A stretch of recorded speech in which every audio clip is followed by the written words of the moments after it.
Hello friends, I am Rob here in my basement lair to deliver my final State of the Dungeon address for the campaign which took place across the pages of the Princes of the Apocalypse adventure path from Wizards of the Coast. In the end, it was an interesting blend. Their published work and a lot of my individual stuff that I put into it. And quite honestly, a lot of the times I rarely crack the book open. And we made it our own, and it was a good story. But ultimately, the party triumphed. They drove off Ol Hydra after sealing off all the other elemental princes. They saved Ol Hydra to the end. She came through the portal. They gathered forces. They fought her, while all their other forces held off the rest of Ol Hydra's powers and minions. And it was a hard-fought battle, but they did end up winning. So, with that comes the slings and arrows of outrageous fortune. They went back to Hamlet. And for those of you confused about the Hamlet thing, the adventure path for Prince of the Apocalypse, the default is set in, well, it's set in the Forgotten Realms, in that part of the Sword Coast that's very, very popular, because many of the adventure paths go directly off of it. It's all... So, Hamlet in the map is Red Larch. So, that's what that's from. But they went to Hamlet because they're in Greyhawk. And there's the town is still very waterlogged after it had been raining constantly for days. But it's looking better. They've worked hard to drain as much water out of the town as possible. Life is starting to come back to the valley. They're starting to see. It was a nice, cool, crisp day. And people were upbeat, and they had won. It was their sign that, yes, we have gotten through. So after some time of going, and some of them went to go and talk to the princess, and she was very grateful for them, although she's getting ready to move out because she doesn't want to stay in Hamlet. She'd much rather go back to her scene in Verbabonk. But, everybody was really grateful. From the constable, very grateful to them. The priest of the All Faith Shrine that Oriana went to go and see, he was grateful, even if he is still gruff. He realizes that they basically saved the world. And that basically was the pattern. They went through. Valivo offered to buy their gear off of them because he's going to set up a museum to their deeds that will stand in Hamlet, memorializing their ultimate triumph over the elemental chaos. So, while they were there, the Lord Regent of Valuna flew in on Griffin. That's Rosalind's dad. Flew in Griffin, went directly to talk to them, thanked them, offered them titles. So they all took on a title. They were given the lands around and the keeps thereon of the fortresses over the elemental temples. Now that the seeds have been closed, the elemental weapons destroyed, those are barred. Their world is completely safe from the presence of the elemental evils. They didn't stop the underlying evil that's still sleeping. That's the madness of Tharzadun. But that is beyond the scope of this adventure, so they aren't expected to deal with that. So they were given lands. They were given castles. They were given a large chunk of money. It was 5,000 gold each. And access to the magical vaults that the ruling family in Valuna has, which has some nice items to it. But where they were going to get more, because they were going to Greyhawk, and each of them got a coin for 10,000 gold pieces from Mordenkainen that they could spend on doing things with, or getting things. They also all went up a level. So it was a campaign post-mortem level up, but that's fine. So their characters were, I believe, 10th level, so they were very powerful. And all in all, yeah, they had a time. We role played it out. They got to eat the food, drink the drink, talk to people, and everybody just kept coming in and thanking them for their work, as is appropriate for the conquering heroes.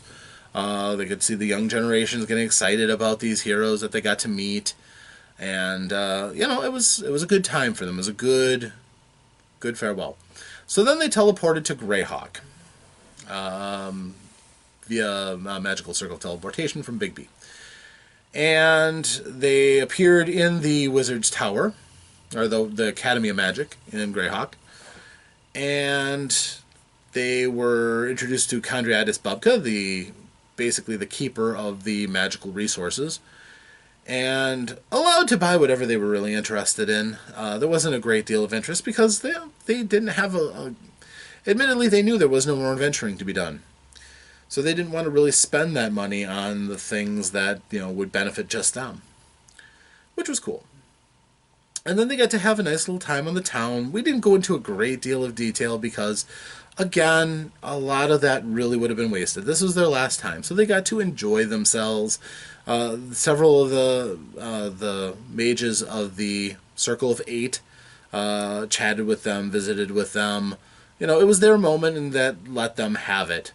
And it was a time also where, for a moment, there was a slice of the world that wasn't in imminent peril for the Circle to have to worry themselves with. Also, Mordenkainen needed to recover after his wish spell to bring Terran back.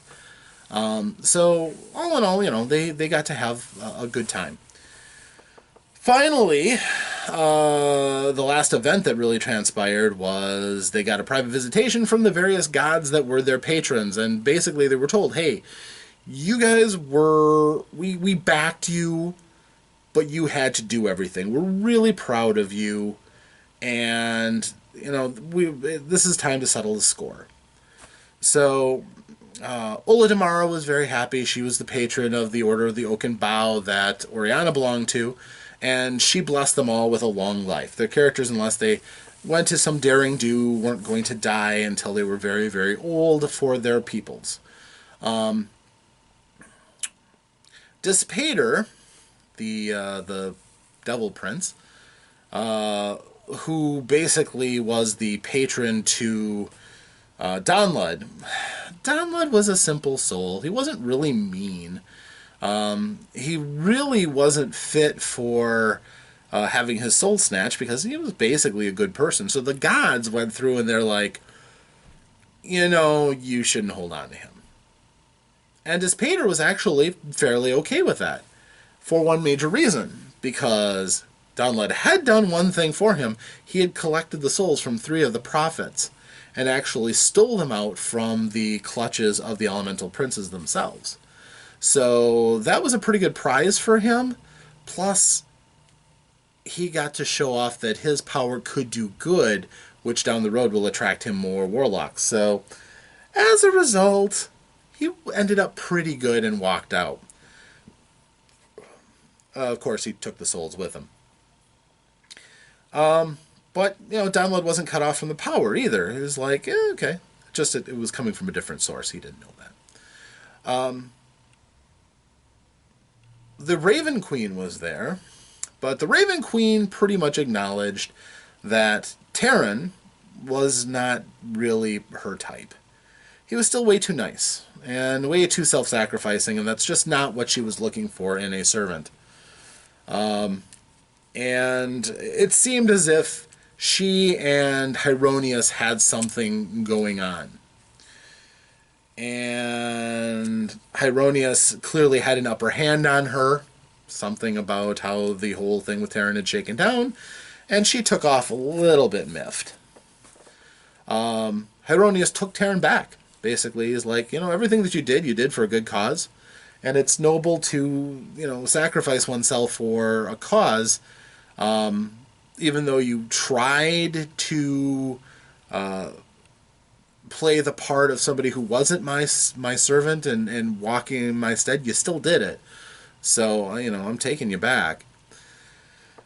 Which was good, and he blessed them all with great honor, that their deeds would not fade away in history, that glory would continue, and that they would be instantly recognized for their deeds from then on. But Cobb, the god of magic, was like, yeah, you guys use magic. Good job, you. And they were... I can't remember what he did for them. Shoot. I knew I should have written that down. But Bacab was as happy as he could be. He didn't really want to see the world destroyed. All the secrets lost in the world. So he was happy with them, but I can't remember what he did. Oh, I think he gave them all a level. Yeah, I think he gave them all a level. He did, yes. Moradin was there. I mean, he was kind of the lead of all of them, as the senior god of all the ones who were present. And he was there basically supporting Auric, who, despite the fact that he's a rogue, again, pretty honorable, pretty dwarfen. So Moradin was pretty happy to support the group on numerous occasions, helping them in little ways along the adventure, which they took gratefully. And in the end, he blessed them that throughout the rest of their lives, their weapons would not fail them, their armor would not fail them, crafted works would always work out for them, as long as they respected them, which was good. It was a nice little touch. Meant that they never had critical failures where their weapons would snap or anything, which was cool. After that, we went down to what happened with everybody. Antaeus was pleased to go back into the valley, and he really became a force for order and supporting everybody there, growing out his little kingdom and full support of Hieronius. He married a noblewoman who matched his zeal, and they had children, and ended up with a very good life, very full life, supporting Hieronius and watching the march of order and civilization throughout the world. Terran couldn't rest. He still felt guilty, and he decided to throw himself at the biggest source of disorder he could find, which was fighting off the demonic armies of Ayuz. The downside is Ayuz has a nearly unlimited number of forces on his command, but Terran, he ruled extremely well for the character, and his character never died on the field. He won again and again and again, to the point where the demons were afraid of him, with his magical weapons. And so Terran ended up becoming an even greater hero, carving out part of the Shieldlands and driving back the hordes of the demons. So that was a big thing. Oriana just wanted to go back and start her own school, which she took the Sacred Stone Monastery for herself, and she did well. She also married another monk. They had a family, and their monastery became quite famous. Even though it's difficult to get to, it's still a major source of putting out order and discipline into the world. So that went well. Danla just went to be a prince of his peoples. With his skills as both a barbarian and as a warlock, he didn't have a hard time adding on to his deeds, but he wanted to live a simpler life. Life of a barbarian prince. And he did.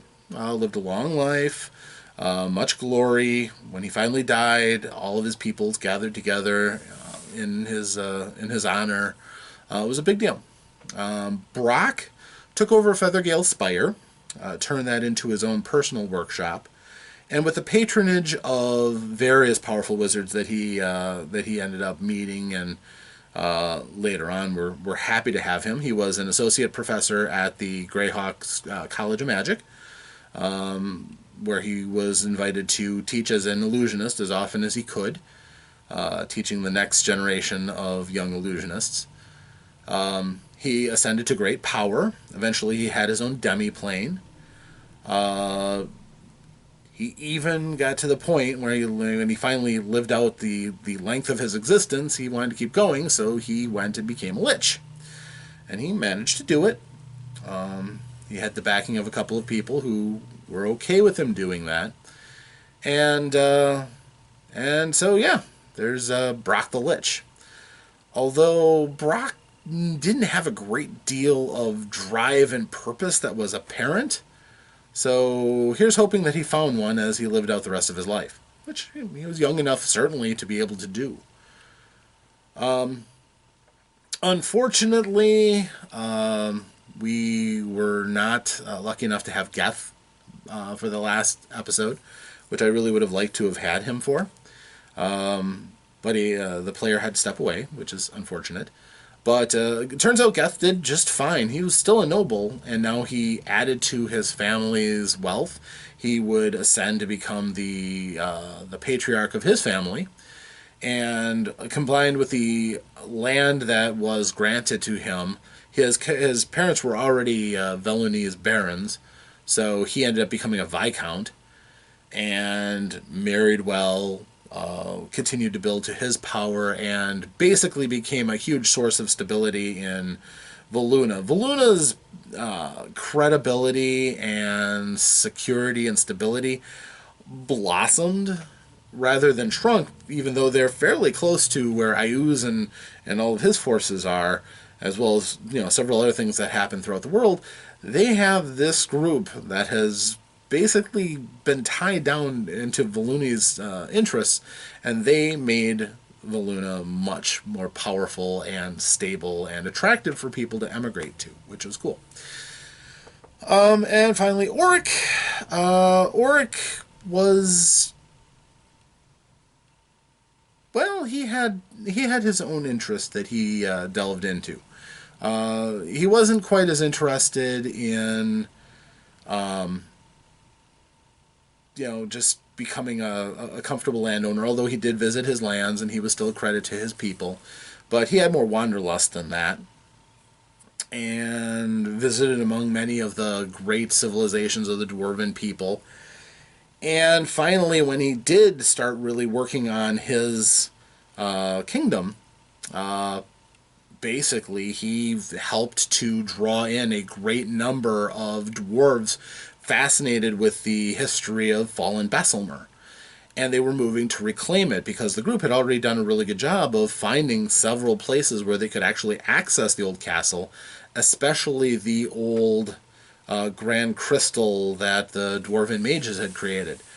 So that helped, although they're not a kingdom, and probably won't be with Voluna right there, but they still have formed a very sizable colony, and by the time it was done, he was actually overseeing about 15,000 dwarves who were all still excavating and appreciating the workings that they had in Besselmer, which New Besselmer was doing pretty well for itself by the time he eventually also perishes of old age. But he had a family himself, and again, did quite well. So the group had... this was our first time playing 5th edition. We started in May of 2015. We wrapped up in December of 2019. 4 years, pretty good. And even though we had a couple of party wipes, it's a learning experience. Anybody who says that 5th edition D&D is not deadly and that the characters are superheroes needs to find a better dungeon master, really. Because the group was challenged repeatedly, and really they only suffered tremendously when they made some bad mistakes. But that's how you learn. That's how the group gets better.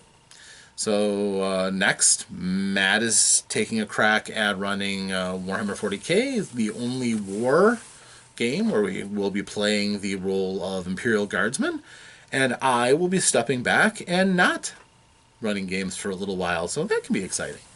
Although, don't worry, I'm still working on them. So, we'll see how that all turns out, but until that time, my next State of the Dungeons will be in the role of the character that I will be playing for the next game. So, thank you very much, and we'll see you next time here in the Lair of Omnici. Thanks and farewell.